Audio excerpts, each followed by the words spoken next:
Bonjour à toutes et à tous. Bienvenue, merci d'être aussi nombreux autour de cette table virtuelle. Également, merci d'être avec nous aujourd'hui pour ce premier épisode de notre nouvelle série de webinaires organisée par le HDH. Donc, webinaire intitulé « Au cœur des données, la recherche racontée par ceux qui la font ». Donc, en introduction, moi je suis Maxime Caillé, responsable du pôle projet partenaire au sein de la direction des partenariats du HDH. Je suis particulièrement heureux de pouvoir ouvrir ce cycle qui a pour objectif de mettre en lumière les travaux des chercheuses et des chercheurs dont les projets sont accompagnés par le Hub. L'idée de ce webinaire, elle est plutôt simple, c'est finalement donner directement la parole à celles et ceux qui font la recherche et montrer concrètement ce que permettent les croisements et les données de santé, partager les coulisses des projets, et puis aller un petit peu plus loin, voir quels sont les défis, quelles sont les différentes avancées de ces projets. Je tease un petit peu là, en avance de phase et j'en parlerai un petit peu à la fin du webinaire, mais on est aussi en train de travailler sur un second épisode qui aura lieu plutôt en février 2026. Mais je vous en dirai plus à la fin de cette séquence. Ça vous donnera une raison supplémentaire de rester un peu plus longtemps avec nous. Et donc aujourd'hui, pour inaugurer ce premier épisode de cette série, on a choisi de mettre en avant un projet qui nous tient particulièrement à cœur au Hub, c'est le projet BACTUB. Donc c'est un des tout premiers projets qui a été accompagné par le Health Data Hub, et c'est donc un projet qui pour nous est emblématique, qui est peut-être même finalement historique. Donc avec Laurence Vattier et toute l'équipe, je pense qu'il y a pas mal de plâtres qui ont été essuyés, et c'est aussi l'objectif de cette séquence, de pouvoir revenir un peu sur ces différents temps, et que Laurence puisse nous présenter l'ensemble, la jeunesse du projet BACTUB, ainsi que ses premiers résultats qui sont prometteurs. Donc aujourd'hui, Laurence Vattier, chercheuse à l'INSERM, elle nous a fait donc le plaisir d'accepter cette invitation et va pouvoir revenir sur ce projet phare, le projet BACTUB. Avant de commencer la présentation, je fais juste un petit rappel sur les règles du jeu. On va démarrer par 30 minutes de présentation. Vous avez la possibilité de poser vos questions via le chat qui est tout bas à droite de votre écran. On prendra ensuite 15 minutes de questions-réponses. Et effectivement, l'ensemble du webinaire est filmé, il est enregistré. Donc vous aurez la possibilité de revenir sur cette séquence un peu plus tard. Voilà, je pense que j'ai fait le tour de l'introduction. Laurence, merci à nouveau d'être là pour nous présenter BACTUB. Et je te propose de prendre la main et de démarrer cette présentation. Merci déjà de m'avoir invité pour ce premier webinaire. Donc, le projet BACTUB s'intéresse à l'exposition aux antibiotiques et l'incidence des bactériémies à bactéries résistantes.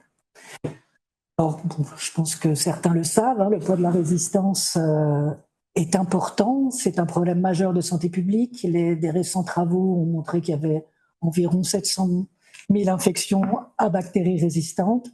Environ 5 millions de décès étaient associés et on estimait autour d'un peu plus d'1 million de décès attribuables à l'antibiorésistance en 2019. C'est une étude qui avait été faite dans 204 pays. En France, les estimations réalisées à partir du PMSI par des doctorants montraient qu'en 2015, il y avait 140 000 hospitalisations à bactéries résistantes et un surcoût estimé à 290 millions d'euros en 2016.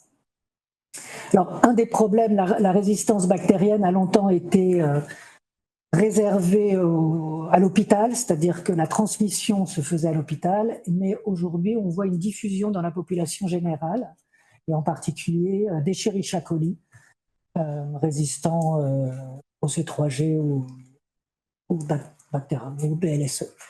Et donc, on va s'intéresser sur cette résistance, cette diffusion au sein de la communauté. Il y a beaucoup de travaux au sein de l'hôpital. Nous, on s'intéresse à la communauté. Voilà. Et justement, pour revenir sur BACTUB, donc du coup, vous avez essayé de relier des données issues de l'EDS, de la PHP et de la base principale du SNDS. Finalement, est-ce qu'on peut revenir sur les motivations initiales?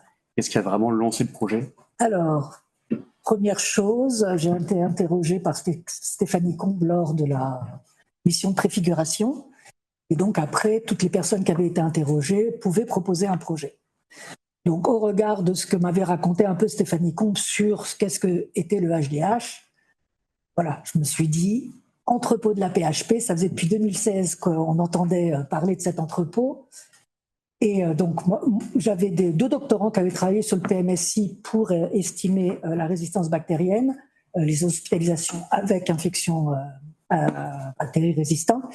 Et on s'est rendu compte que, comme je vous l'ai mis là, pour répondre à cette question-là, il faut pouvoir différencier les bactériémies de survenue communautaires à celles qui sont acquises à l'hôpital, différencier les bactériémies à bactéries résistantes et non résistantes, et connaître la consommation individuelle d'antibiotiques en ville comme à l'hôpital. Pour différencier les bactériémies à bactéries résistantes des non résistantes, il faut déjà avoir l'infection et la bête. Et ce qui se passe dans le PMSI, on sait qu'environ 60% des infections aiguës, on n'a pas la documentation, c'est-à-dire qu'on n'a pas la bactérie. Donc si on n'a pas la bactérie, forcément on n'a pas son état concernant la résistance. Et donc, voilà, je me suis dit quelque chose de bien dans l'entrepôt. Il y a les données de microbio, donc on va partir des données de microbiologie. Donc on va enrichir le SNDS parce qu'on a pas mal de choses quand même dans le SNDS, mais les données de microbio sont importantes. Elles vont nous permettre donc d'identifier les bactéries. Je peux revenir ? Pardon. Et pour identifier aussi les bactériémies de survenue communautaire, il faut qu'on ait une hémoculture positive dans les 48 heures à l'admission. Et donc, avec les données de microbio, on a cette information. Donc c'est pour cette raison que je savais qu'on allait dans un... Voilà, que c'était quelque chose de difficile qu'on allait faire. Et donc, j'avais vraiment besoin de l'appui du Health Data Hub pour résoudre, voilà, pour s'attaquer à une montagne. On s'est attaqué à une montagne à l'époque. Donc, l'idée, c'était donc d'enrichir les données du SNDS avec les données de microbio et la consommation d'antibiotiques en ville et à l'hôpital. On voulait travailler sur une grande base de données. Donc la PHP, ça représente 11% des hospitalisations à l'échelle nationale, donc bon, c'est pas mal. Hein. Et puis bon, c'est les CHU, donc on sait qu'il y a beaucoup d'infections aiguës graves. Et donc on a proposé une étude cas témoin ou cas témoin. Et donc on avait donc des patients hospitalisés avec une bactériémie à bactéries soit résistantes, soit sensibles. Donc ça, c'était les cas résistants, cas sensibles, ou témoins d'ailleurs, et on voulait des témoins. Donc c'était des patients qui n'étaient pas infectés, pardon, qui étaient hospitalisés mais qui n'étaient pas infectés, pour pouvoir faire des comparaisons. Et on voulait donc la prise d'antibiotiques. Nous, on s'est intéressé à 1 an avant l'hospitalisation pour infection à bactéries, pour hospitalisation pour bactériémie, pardon. Et donc ce sujet, c'était la thèse du docteur Salama Bara, qui était à l'époque interne en médecine interne et maladies infectieuses. Alors ce projet, une fois qu'il sera finalisé, il va avoir des répercussions importantes concernant l'orientation du clinicien sur le traitement de première intention, c'est-à-dire que ce traitement, quand un patient arrive à l'hôpital pour une infection, on n'a pas eu le temps encore de faire la microbiologie et donc on lui donne un traitement de première intention. Et donc, en fonction de ces expositions antérieures aux antibiotiques, potentiellement, on pourra savoir s'il va développer avec une probabilité plus grande une bactérie résistante, moi, s'il va avoir une bactérie résistante ou sensible, et donc ça peut guider le traitement de première intention. Et une fois qu'on aura identifié les associations entre prise d'antibiotiques antérieure et infection et bactériémie à bactéries résistantes, on pourra estimer le nombre de bactériémies à bactéries résistantes qui seront acquises en ville, mais qui seraient évitées si on diminuait l'exposition aux antibiotiques. Donc vous savez, la semaine dernière, c'était la semaine sur le bon usage des antibiotiques. Vous savez que c'est toujours un problème important en France, on consomme beaucoup d'antibiotiques. Et donc ce serait pour aider aux politiques publiques sur le bon usage des antibiotiques, parce que ça pourrait cibler uniquement certains antibiotiques et pas d'autres. Ce seraient ceux qui seraient plus, comment dire, qui amèneraient plus de résistance. Voilà. Peut-être justement là-dessus, alors avant d'arriver vraiment sur les conclusions, si on s'arrête sur le sujet des données, c'est-à-dire que sur le projet Backtub, on comprend qu'il y a vraiment l'association des données issues de l'entrepôt de données de santé de la PHP, données issues de la base principale du SNDS. On voit déjà un peu la complexité que ça peut donner. Est-ce que tu peux revenir aussi là-dessus, sur les difficultés que vous avez pu rencontrer, comment aussi également vous avez pu aller un petit peu plus loin pour aller au bout de ce projet de recherche? Alors, est-ce qu'il faut... comment dire? Parce que là, il y a la diapo 10, donc ce serait... Non, pas la diapo 10. La diapo 14 qui reprend un peu ça. Bon, déjà, il y avait... ce projet, il a été proposé en janvier 2019, et aujourd'hui, il n'est pas clos, donc vous imaginez bien que ça n'a pas été simple. Et il y a eu le Covid entre-temps. Donc tout ça, voilà. On avait besoin d'un acteur important qui était la PHP, donc il a fallu discuter. Alors c'est pas moi qui ai discuté, nous on a juste déposé le projet et après c'était Stéphanie Combe entre autres qui allait voir la PHP qui proposait. Nous on a proposé ce projet comme un POC, du style voilà, on fait ça avec les bactériémies, on pourra faire ça avec une autre pathologie, voir si c'était réalisable. C'était le premier projet qui proposait ça en 2019. Donc voilà, on allait un peu dans l'inconnu, surtout on ne savait pas trop ce qu'il y avait dans l'entrepôt de la PHP. Si on écoutait le directeur de la PHP, c'était merveilleux, et on verra que c'était pas si merveilleux que ça. Alors au niveau donc de l'entrepôt, ce que j'ai mis en violet, c'était les choses dont on avait vraiment besoin. Donc la microbio au niveau de l'entrepôt, les données de microbiologie, des données cliniques, les prises d'antibiotiques. Il faut savoir que dans le PMSI, on n'a pas la microbio, on n'a pas la prise d'antibiotiques et on n'a pas de données cliniques. Concernant les données sociodémographiques et la mortalité hospitalière, ça on peut la retrouver dans le SNDS. Et donc on a tiré 10 témoins pour chaque hospitalisation, des témoins non infectés. On avait quand même fait un petit appariement, voilà, pour avoir le même nombre sur le finet géographique, donc les gens issus du même hôpital et sur la même période, puisque pour avoir une infection, on a une probabilité plus importante l'hiver que l'été.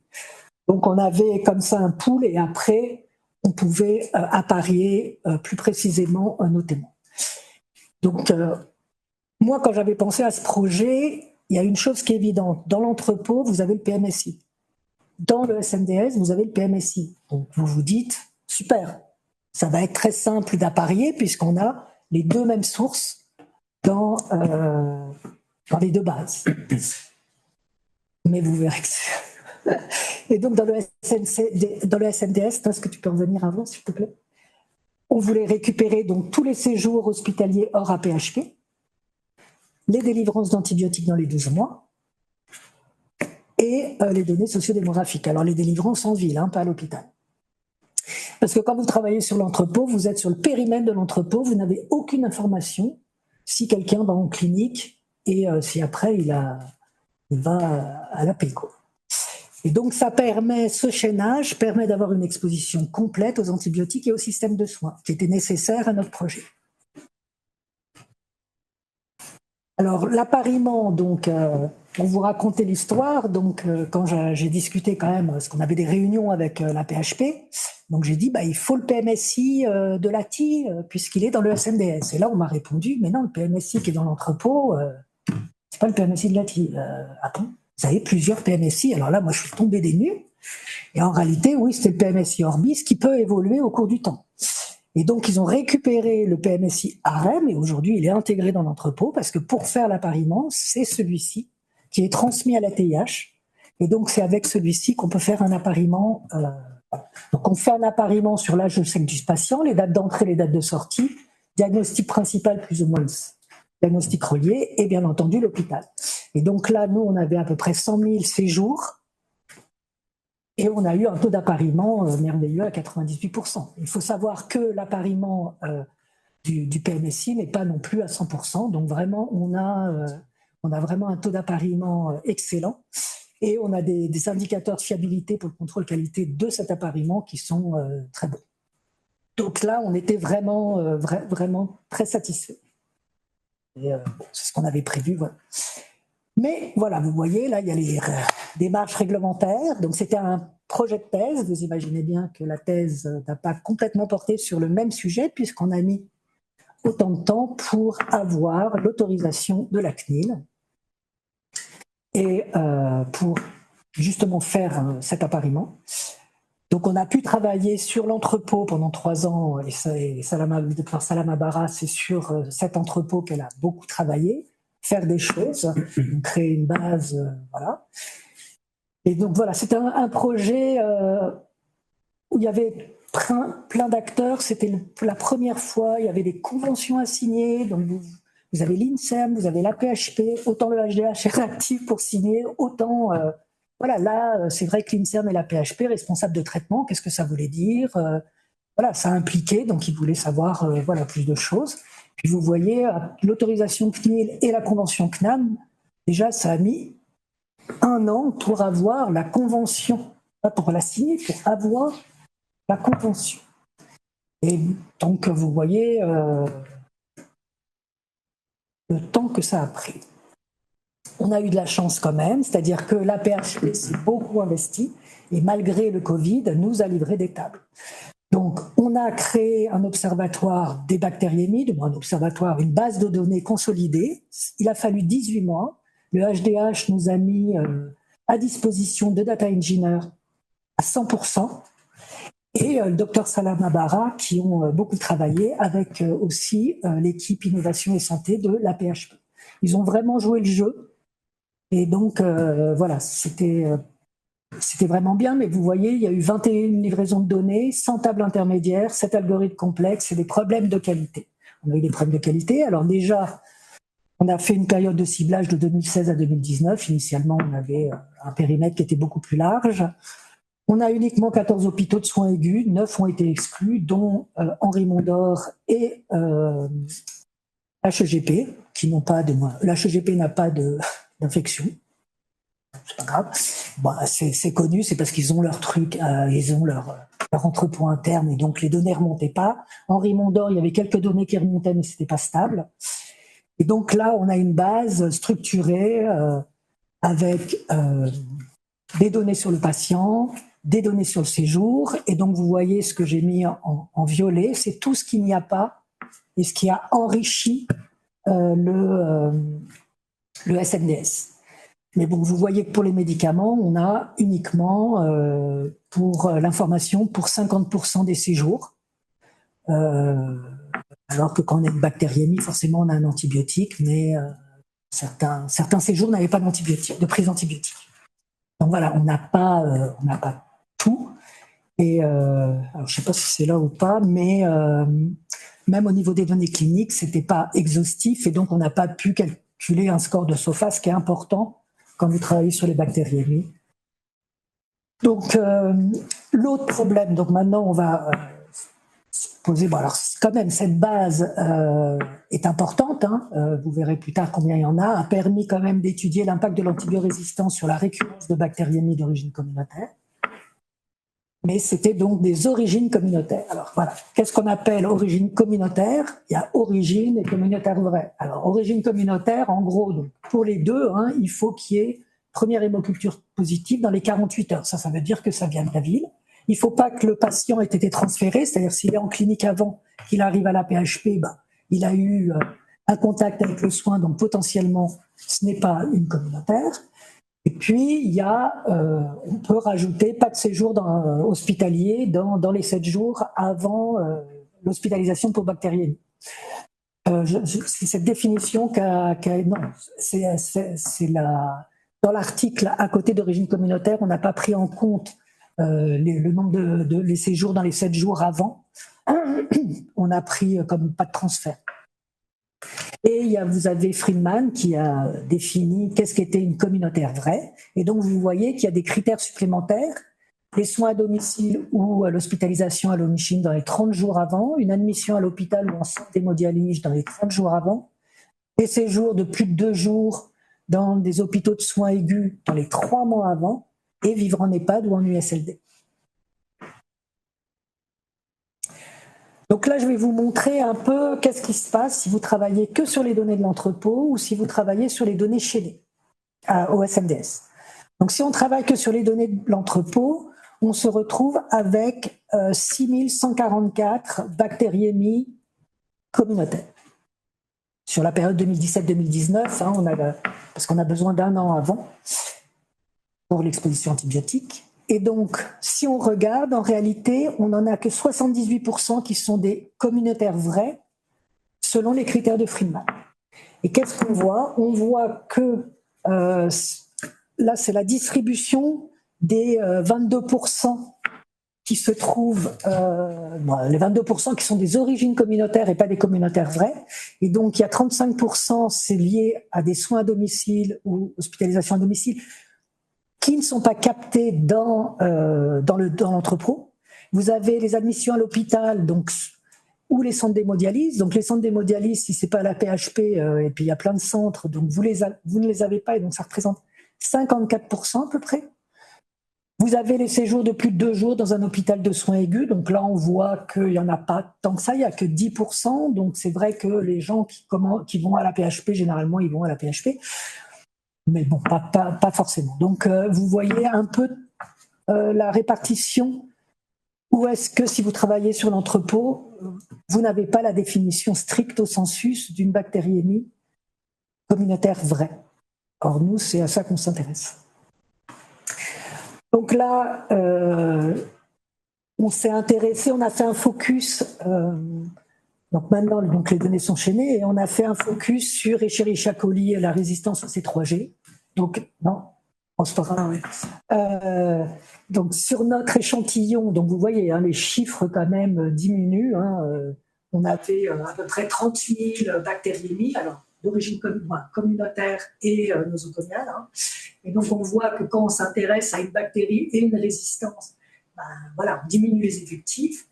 Les taux de résistance à Escherichia coli résistance C3G est de 11,5%, ce qui est beaucoup. Et donc après, donc c'est une étude. Là, ce sera du cas témoin parce que le transfert se fait est un transfert entre les bactéries horizontales. Donc, pour avoir une infection à bactéries résistantes, il faut acquérir directement la bactérie résistante. On ne peut pas avoir un passage de sensible vers résistant, et donc on compare les témoins aux sensibles et les témoins aux résistants, et donc on a fait un appariement indirect avec les variables en dessous, la sexe, âge, finesse géographique et la période, et on a pris trois cas pour les résistants. Donc voilà, on a pris un échantillon, 3 témoins pour chaque cas, on va dire. Et donc c'est ça nos effectifs, mais ça permet d'avoir une puissance. Et si jamais on avait travaillé sur ce qu'on aurait appelé communautaire vrai issu de l'entrepôt, on aurait observé un taux de résistance de 12,2. Vous allez me dire c'est pas différent, mais c'est quand même différent. Et donc là, on aurait travaillé donc sur un échantillon plus important. On va voir les conséquences qu'il y a. Donc là, je vous ai montré quelques caractéristiques des patients et des séjours. Vous voyez au niveau du sexe et de l'âge, ça va, on est concordant. On voit bien que l'appariement a fonctionné. Donc, les bactériémies sont... voilà, on a une majorité de femmes. On a un score de Charlson où on voit qu'il s'aggrave avec la résistance. Et on voit qu'on a fait un score de Charlson chez les témoins qui est faible. Ce ne sont pas des patients avec grosse comorbidité. Et au niveau des séjours d'inclusion, on voit que la durée augmente avec l'infection et la résistance. Et au niveau du passage en USI, on n'a pas vraiment de différence entre les bactériémies à bactéries résistantes et non résistantes. Par contre, on a une grosse différence avec les témoins. Et la mortalité hospitalière, là, on voit aussi qu'elle augmente avec l'infection et avec la résistance. Si on travaille sur les données... Merci. Si on travaille sur les données communautaires vraies, les petites flèches, voilà. Je ne vous ai pas mis les chiffres, mais le score de Charlson, il est aggravé, c'est-à-dire que les patients sont plus comorbides. On a plus de passages en soins intensifs et réanimation, et on a une mortalité hospitalière qui est légèrement plus grande.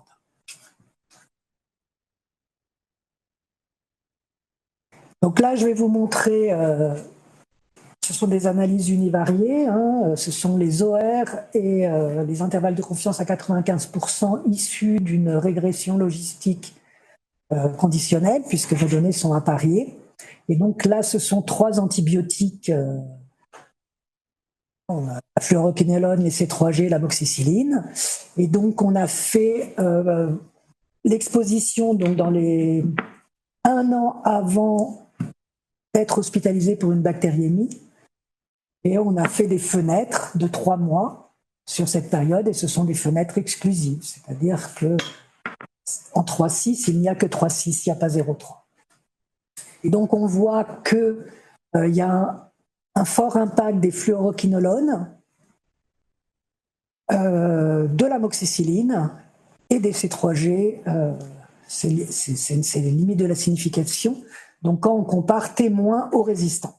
Et quand on compare témoin aux sensibles, on voit qu'on a un impact quand même des fluoroquinolones.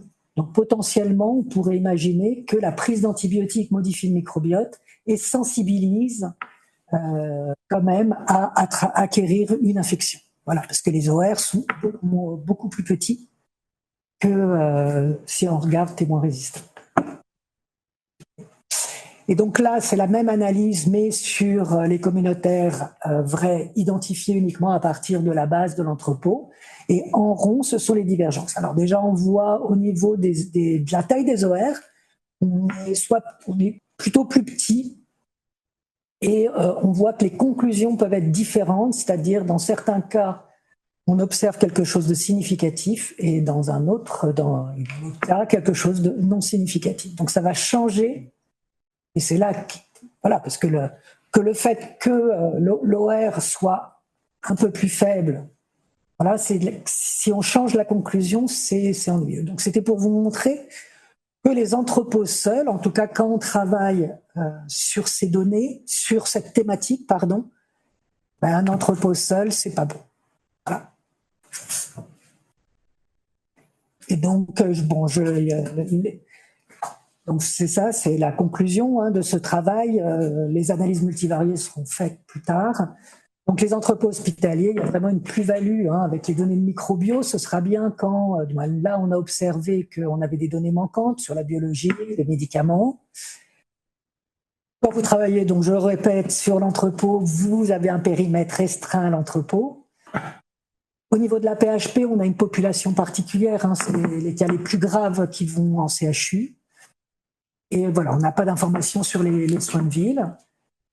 Et donc, voilà, l'avenir, ce serait plutôt les entrepôts chez NEO-SNDS pour avoir une exposition complète. Nous, dans notre cas, aux antibiotiques et au système de soins, mais même dans d'autres pathologies, on aura une exposition complète aux soins. Et si on s'intéresse à d'autres choses, on peut regarder l'errance avant de trouver un diagnostic. Voilà, c'est vraiment l'avenir. Et concernant l'infection communautaire vraie, vous voyez qu'on en a quand même 20% qui sont d'origine communautaire, et on a des résultats différents, voire divergents. Donc c'est vraiment un problème pour notre question de recherche. Du coup, tu évoquais l'avenir, mais sur le projet Backtub, alors qu'est-ce qui est en cours? Quel est un peu les pistes qu'on peut imaginer pour la suite? Eh ben pour la suite, on va approfondir un petit peu cette exposition antibiotique. Alors, ce qui est bien, c'est qu'on a effectivement des informations très précises sur ce que les patients ont eu comme délivrance d'antibiotiques dans les 1 an. Mais quelque part, on se rend compte que ça complexifie aussi la question. Comment définir nos périodes d'exposition, nos fenêtres d'exposition? Qu'est-ce qu'on va prendre? Qu'est-ce qu'on va prendre comme indicateur? Est-ce qu'on va prendre au moins une fois une quantité délivrée, donc un nombre de DDJ, un nombre de prescriptions? Voilà, ça amène beaucoup de questions. Il va falloir avoir une réflexion assez importante sur quel est le meilleur indicateur qu'il faut prendre. Donc ça, c'est voilà, il faut le finaliser. Et ce que j'ai dit tout le temps, c'est qu'il faut enrichir les données par des données patients. Pour les bactériémies, il y a les comportements. Les usagers de drogue sont très exposés.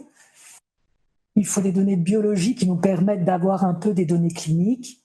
Alors, enrichir avec d'autres entrepôts, avec l'échantillon démographique permanent de l'adresse qui est chaînée au SNDS. Vous avez les données de ville dans P4DP qui sont en train de se mettre en place, qui vont pouvoir être chaînées avec le SNDS puisqu'il y a le NIR. Et voilà. Et on a vraiment besoin de données, parce que l'idée aussi, ce serait de faire des modèles prédictifs. Mais on a essayé et on se rend compte qu'on n'a pas assez d'informations fines, et en particulier sur le patient, pour avoir une bonne prédiction, des bons critères de prédiction. Peut-être juste une dernière question avant, pour aller plus loin effectivement, et avant aussi de passer à la phase de questions-réponses. Je vois qu'on est nombreux autour de la table virtuelle à être intéressés par le sujet. Si on cherche à creuser davantage du coup, ces différentes conclusions, ces différents points qui ont été évoqués aujourd'hui, est-ce qu'il y a des publications, des choses sur lesquelles on peut se référer pour aller plus loin du coup? Alors, il y a deux publications. Ouais, Salam, il faut chercher Salam. Il y a 3 publications. Il y a une publication qui fait en gros la revue de qu'est-ce qu'il faut faire comme analyse pour identifier le risque de l'antibiotique sur l'acquisition d'une infection à bactéries résistantes. Et puis il y a la description de la base Bactub issue de l'entrepôt. Et puis il y a eu l'impact de la résistance sur les infections d'origine communautaire. Voilà. Pour l'instant, on n'a pas encore, mais ça, on y croit, on n'a pas encore publié sur la base chaînée. Mais on avance, et c'est l'objectif. Vous voyez, voilà. On a quand même des limites. Vous avez vu, les effectifs ne sont pas très grands. L'idée, ce serait aussi il faudrait mettre à jour cette base. Potentiellement, est-ce que le Covid a eu un impact sur le lien? Voilà. Donc, il y a plein de questions. Voilà. Et effectivement, pour les sources qui ont été citées, qui étaient en page des slides, vous pourrez les retrouver. On mettra effectivement le replay du webinaire, et on pourra également faire circuler la présentation. Donc, vous pouvez retrouver toutes ces informations sur la présentation. En tout cas, merci beaucoup Laurence, merci aussi à tout ce travail qui a été fait par l'équipe maintenant depuis quelques années. Ça lance quand même pas mal de perspectives et c'est hyper intéressant. Je pense avant, on peut peut-être passer à peut-être un petit point à ajouter. Ouais, j'ai un petit point à dire, c'est-à-dire que ce projet, je l'aurais arrêté si le Health Data Hub n'avait pas été là.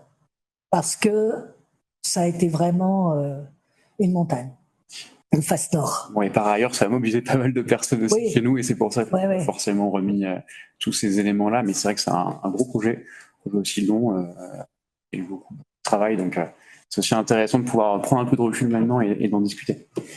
Je vous propose qu'on passe aux questions-réponses. On a reçu quelques questions en direct pendant la présentation. Elles sont pas très par thématique, donc je vais essayer de les lire simplement par ordre chronologique. Si jamais il y a des redondances, je m'en excuse.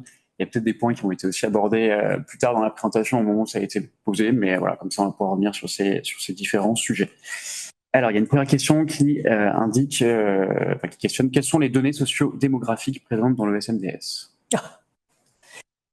Alors, les sociodémographiques, vous avez un indicateur de défavorisation qui est un indicateur créé à l'échelle de la commune qui va donner ces informations. Sinon, vous avez, si la personne est bénéficiaire de la CMUC, alors ça s'appelle ACE maintenant, je crois. Non, je ne sais plus comment ça s'appelle.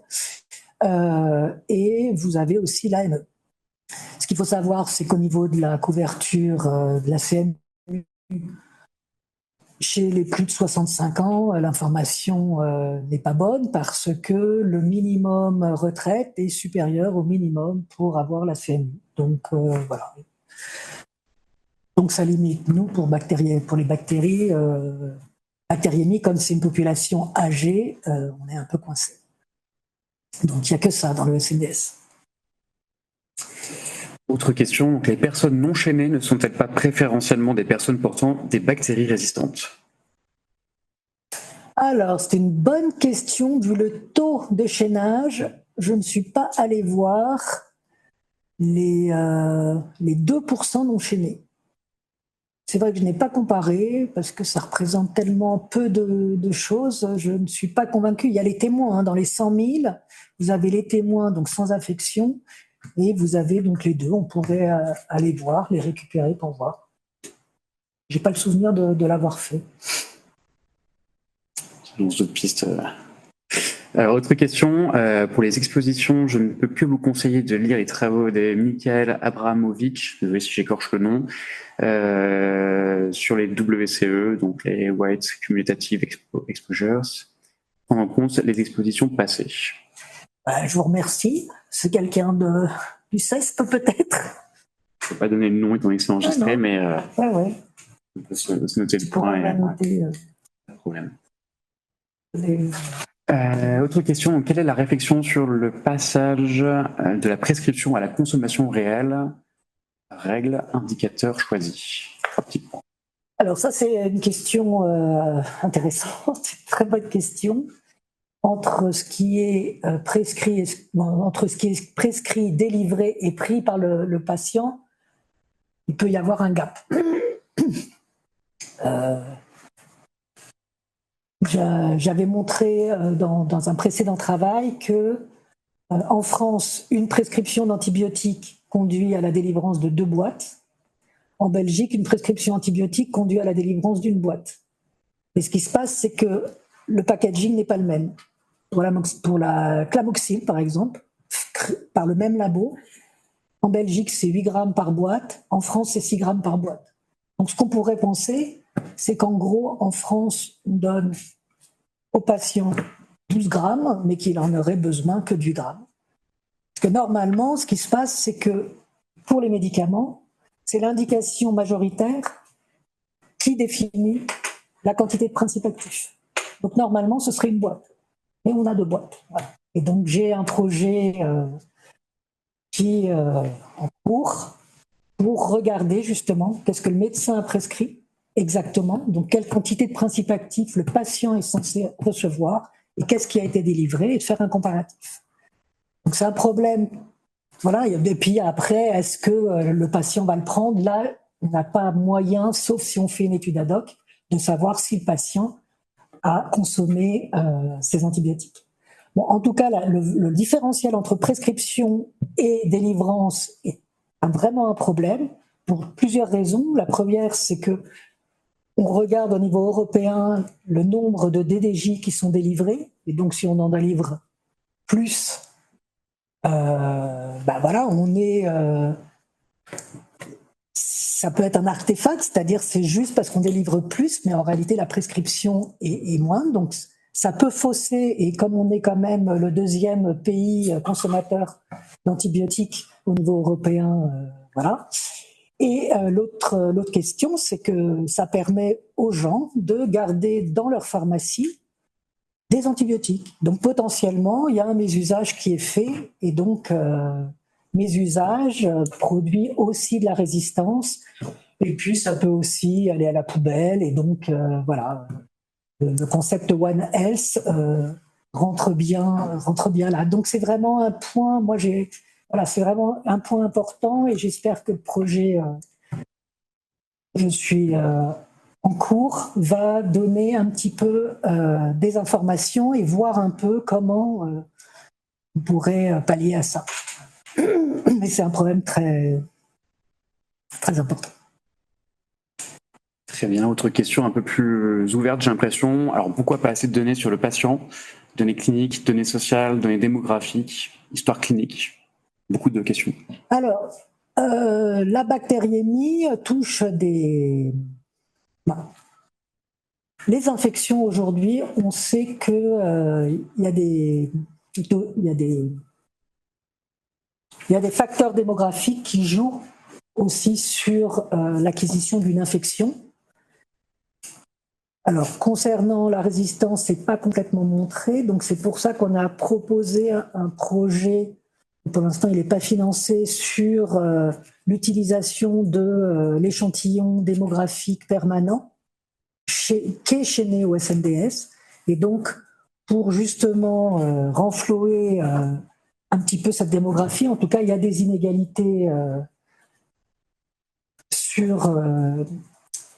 entre les patients pour l'acquisition d'une infection. Et puis, il y a aussi le changement climatique et donc l'importance de tenir compte aussi de données géographiques. J'ai pas spécialement, là j'ai pas en tête vraiment quelle variable. Les travaux, c'est surtout montrer les inégalités sociales de santé et risque d'infection, d'acquisition d'une infection. Pas de résistance ou pas, mais donc on peut aller plus loin. Il y a une remarque, CMU est devenu C2S. Ah ouais, c'est ça. Merci. Merci beaucoup. Une autre question. Si demain vous deviez refaire la même étude, pensez-vous que les délais d'obtention d'autorisation des différents partenaires et de la CNIL seraient les mêmes? Que feriez-vous différemment pour optimiser ces délais? Alors, je pense que les délais ne seraient pas les mêmes puisque ça a été fait au moins une fois. Ça pourra être fait 2 fois. Il y a eu vraiment le problème parce qu'au départ, j'étais passé par l'INSERM, parce que je suis INSERM. L'AP a dit « Ah non, c'est nous le responsable de traitement ». Donc, il a fallu enlever l'INSERM et mettre la PHP. Moi, je ne suis pas PHP, donc il a fallu quelqu'un de la PHP. Donc, mon directeur, Didier Guillemot, est à PHP. Donc, voilà, ça a pu se faire. Voilà. Et après, on nous a dit « Ah ben non, ce qu'on fait, il y a un co-responsable de traitement ». Donc, il a fallu remettre l'INSERM dans la boucle. Donc, vous voyez que c'est... voilà. Donc ça, moi, je pense que comme ça a été fait, toutes les questions sur responsable de traitement, qu'est-ce que ça implique? Voilà. Et il faut voir aussi qu'aujourd'hui, alors, pour l'appariement, ça jouera pas, hein, mais il y a l'accès permanent de l'INSERM, donc la responsabilité de traitement est plus rentrée dans les mœurs, entre guillemets. À l'époque, non. Et donc, voilà, on a même eu affaire à INSERM Transfert, alors qu'il n'y a pas d'acteur du privé. Je pense que ça prendrait moins de temps et un projet qui serait intéressant, c'est de chaîner avec d'autres DS. Aujourd'hui, alors, c'était un POC, hein, ça a été proposé en tant que POC, mais ça n'a pas fonctionné puisque l'entrepôt de la PHP, il a complètement changé. Maintenant, c'est du home-op.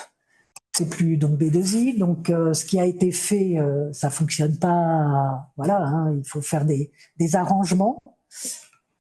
Aujourd'hui, les données de microbio ne sont pas remontées dans l'entrepôt de la PHP. Alors j'ai de l'espoir avec l'entrepôt du Grand Ouest. J'ai assisté à une présentation où les données seraient structurées, et donc c'est une piste à envisager. Mais voilà. Je sais pas, dans les 10 ans, moi je pense que les entrepôts seront prêts. Dans les 10 ans. Hein. Autre question, donc le BioCluster France 2030, IDC, donc le cluster sur les maladies infectieuses, le lien, a pour mission accélérer les projets de recherche et de développement de TRL. De TRL. C'est la maturité technologique. C'est le niveau de maturité d'une techno. 4 dans le domaine MIE et AMR, donc votre domaine, à des fins d'usage de produits ou de solutions. La PHP fait partie de ces 10 fondateurs. Y a-t-il une problématique sur laquelle le HDH ne peut pas vous aider, parce que ce n'est pas dans ses compétences, et pour laquelle nos bioclusters pourraient faire quelque chose pour vous? Ah ben, il faut que j'y réfléchisse. Je pense qu'effectivement, on vous donnera le contact de la personne. Voilà, oui, là, il faut que j'y réfléchisse. C'est plutôt une main tendue. Mais plein de projets. Remarquez que je filtre pas vraiment les questions, c'est comme ça, on est tout à fait transparent. Et je te donnerai le contact de la personne à l'issue du webinaire. Merci. Et dernière question, merci pour le contact. Dernière question, bonjour. Comment ont été obtenus les éléments du score de Charlson via le PMSI? Alors, il y a par les diagnostics associés. Vous avez initialement, hein, le Charlson, c'est un score de mortalité, prédictif de la mortalité, qui est utilisé par les personnels hospitaliers. Donc, vous utilisez le PMSI pour le calculer. Après, il y a eu Banet qui a adapté le score de Charlson en utilisant aussi des données de ville, les données du SNDS, parce que vous avez d'autres informations, vous avez des médicaments traceurs, des choses comme ça, mais initialement, c'est défini par les données PMSI, les diagnostics associés. J'espère que je ne dis pas de bêtises. Ouais, très bien. Je ne sais pas s'il y a un autre élément que tu voulais ajouter. On arrive au bout de la phase de questions-réponses. Non, je remercie les petites pistes là qu'on m'a données sur les travaux de Abrahamovic. Je connais certains de ses travaux, mais pas ceux-là.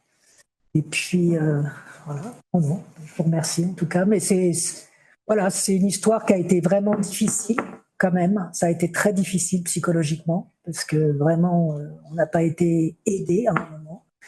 Mais voilà, moi je remercie vraiment le Health Data Hub parce que c'est vraiment lui qui a permis de continuer.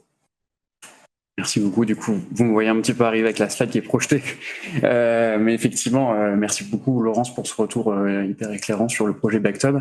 On voulait effectivement aussi rappeler, c'est qu'on est aussi à votre disposition pour, si comme pour Backtub, vous avez besoin d'utiliser l'un des services qui est proposé par le HDH, on est à votre disposition pour initier une discussion et imaginer une future collaboration, que ce soit pour utiliser une bulle sécurisée sur la plateforme, pouvoir manipuler les données, ou simplement sur des questions plus liées à l'expertise réglementaire ou technique. Voilà, on est tout à fait prêt à entreprendre ce type de discussion. Je vous propose qu'on clôture cette séquence. Merci à nouveau encore d'avoir été là. Merci pour tout ce travail, toute cette restitution. On vous donne rendez-vous, du coup, j'imagine pour février, c'est encore à préciser, donc on viendra vers vous avec plus d'éléments en team, parce que je m'étais un petit peu avancé en début de webinaire. On va essayer de mettre en valeur des projets accompagnés qui cherchent à croiser données de santé et données environnementales. Le programme n'est pas encore tout à fait calé, donc j'en dis pas beaucoup plus, mais ce sera autour de février. Dans tous les cas, on vous sera informé. Merci à tous pour la participation et écoutez, on vous dit à très vite, à bientôt. Bonne journée. Au revoir.